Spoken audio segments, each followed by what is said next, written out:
Diary of St. Francis de Sales, December 29th. Whenever I think of eternity, I do so with great gentleness of heart, for I reflect, how could my soul be capable of thinking of such infinity if it did not bear some proportion to it? Indeed, the faculty that aspires to an object must have some affinity with it.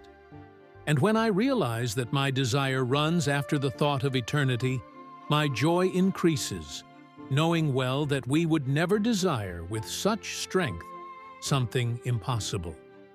Therefore, my very desire assures me that I can aspire to blessed eternity. And what remains for me, if not to hope to possess it?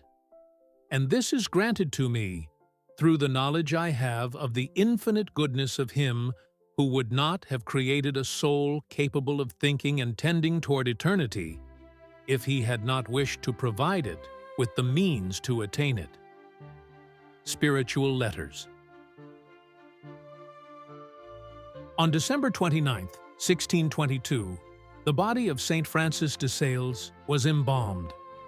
The reputation for holiness of the deceased prelate had already spread so widely that the influx of people was immense, all seeking to obtain some relic. Since it was necessary to open his body for the embalming, all his blood was removed and collected in pieces of cloth carried by his devout admirers. Even fragments of the table and floor, where drops of blood had fallen, were taken away. Everything that had been used during his final illness was recovered and carefully preserved, relics that later produced several miraculous cures. In his gallbladder, 300 stones the size of chickpeas were found. The physicians attributed this to the effort with which the holy bishop had always controlled his anger, presenting himself before all with that constant meekness and conquering gentleness which, far from being innate to him, were the fruit of heroic virtue. Reflection of December 29th.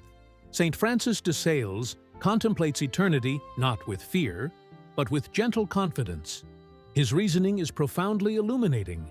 If the soul can think of eternity and desire it so strongly, it is because it was created for it. God does not deceive the human heart by planting impossible desires. Every deep longing points toward a real promise. This serene hope is born from the knowledge of God's infinite goodness. Eternity is not a pious illusion, but the very goal for which we were made. Thus, the desire for what is eternal becomes a guarantee that we are truly called to possess it. Even after his death, the interior life of St. Francis is manifested in his body. The relics, the miracles, and even the physical signs of his interior struggle reveal a holiness forged through self-mastery and heroic meekness. His gentleness was not weakness, but victory. In this way, his life and death proclaim that whoever orients their entire being toward eternity leaves indelible traces of grace upon the earth.